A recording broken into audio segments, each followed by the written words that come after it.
नमस्कार मित्रांनो, एजू मराठी या मराठी यूट्यूब चॅनलमध्ये आपल्या सर्वांचं पुन्हा एकदा स्वागत.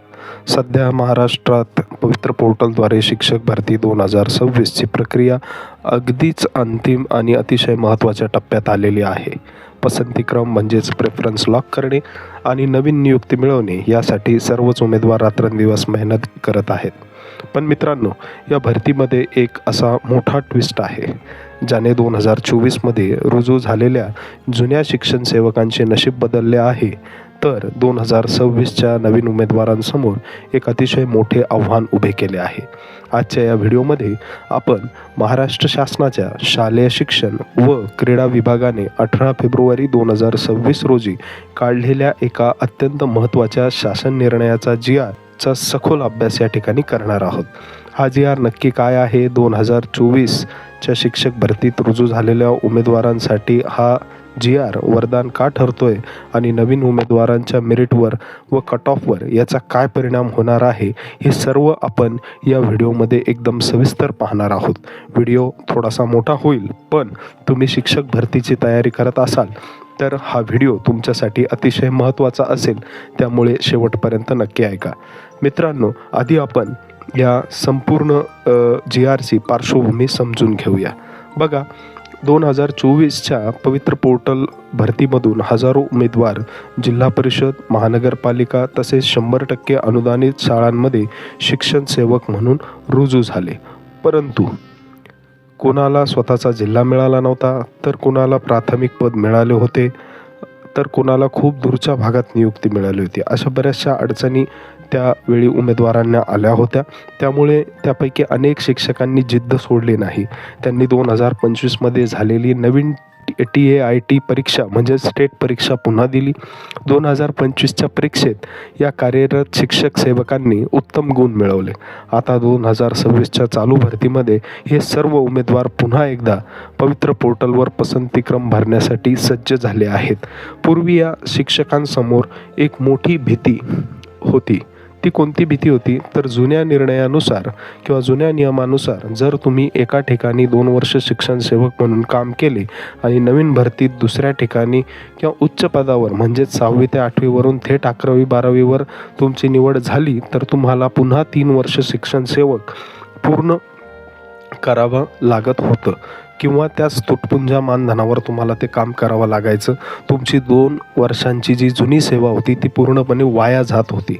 या भीतीमुळे अनेक शिक्षक नवीन भरतीत गुण असूनही फॉर्म भरत नव्हते किंवा पसंतीक्रम देताना घाबरत होते. पण मित्रांनो, शासनाच्या 18 फेब्रुवारी 2026च्या जी.आरने हे सर्व चित्र एका फटक्यात बदलून टाकले आहे.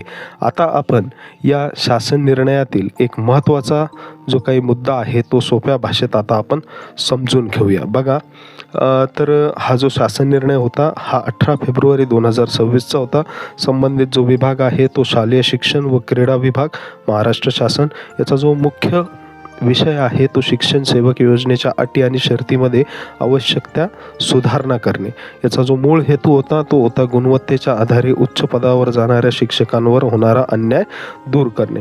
आता आपण याचा पहिला मुद्दा बघूया, जो की पहिला मुद्दा काय होता हे बघा आता आपल्या समोर स्क्रीनवर सुद्धा दिसत आहे. तर जी.आरमधील सर्वात मोठा निर्णय म्हणजे आता कोणत्याही स्तरातील किंवा कोणत्याही माध्यमातील शाळेत शिक्षण सेवक म्हणून नियुक्त झालेल्या व्यक्तीची दुसऱ्या कोणत्याही शाळेत किंवा उच्च स्तरावर नव्याने निवड झाली तर पुन्हा 3 वर्ष शिक्षण सेवक राहावे लागणार नाही.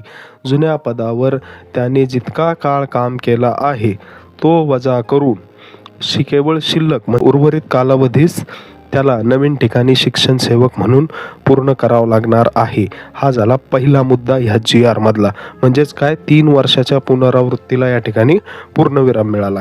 आता दुसरा मुद्दा आपण या व्हिडिओचा या ठिकाणी बघूया किंवा या जी.आरचा आपण या ठिकाणी बघूया, ते म्हणजे स्तराचे आणि माध्यमाचे कोणतेही बंधन नाही.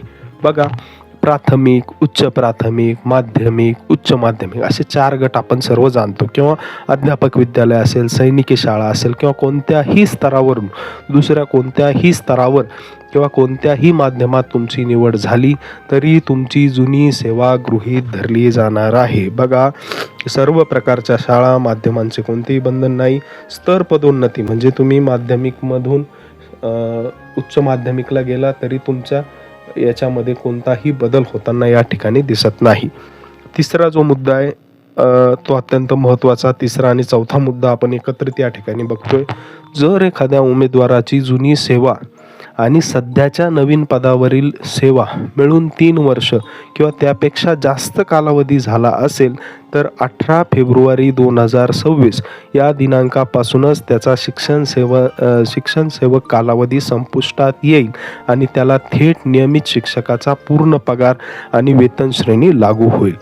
तसेच चौथा मुद्दा याचा असा आहे तो म्हणजे हा लाभ फक्त अशाच शिक्षण सेवकांना मिळेल ज्याचा शिक्षण सेवक कालावधी 18 फेब्रुवारी 2026 रोजी चालू होता. ज्यांची 3 वर्ष सेवा आधीच पूर्ण होऊन ते नियमित शिक्षक झालेले आहेत त्यांना पूर्वलक्षी प्रभावाने हा लाभ मिळणार नाही. म्हणजे बघा, अत्यंत महत्त्वाचा मुद्दा, 18 फेब्रुवारी 2026 रोजी ज्यांचा शिक्षण सेवक कालावधी सुरू आहे अशा सर्वांना ह्या GRचा बेनिफिट मिळणार आहे.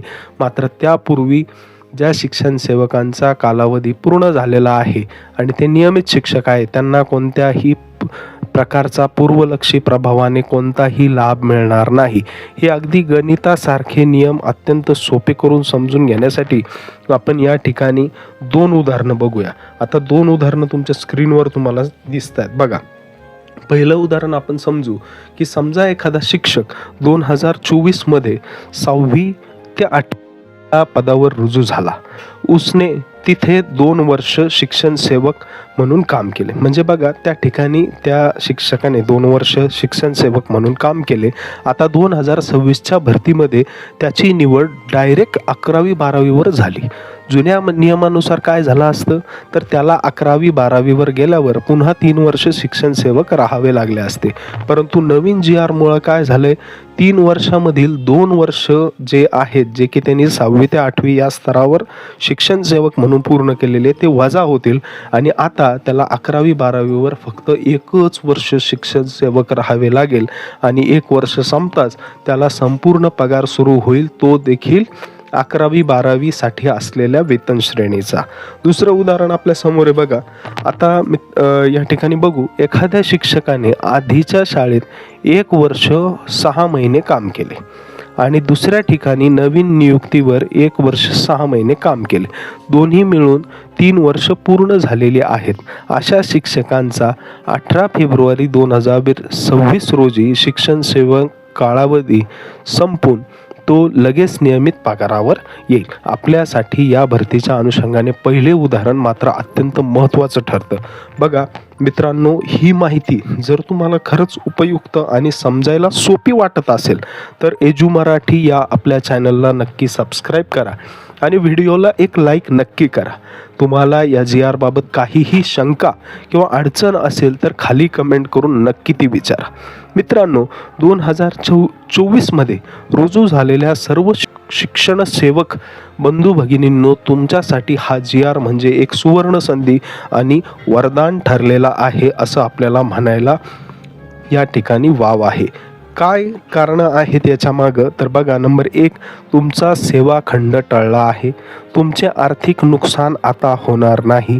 जर तुम्हाला स्वतःचा गृहजिल्हा मिळत असेल किंवा प्राथमिकवरून उच्च प्राथमिक सारखे किंवा उच्च माध्यमिक सारखे मिळत असेल तर अजिबात हिचकिचाट करू नका.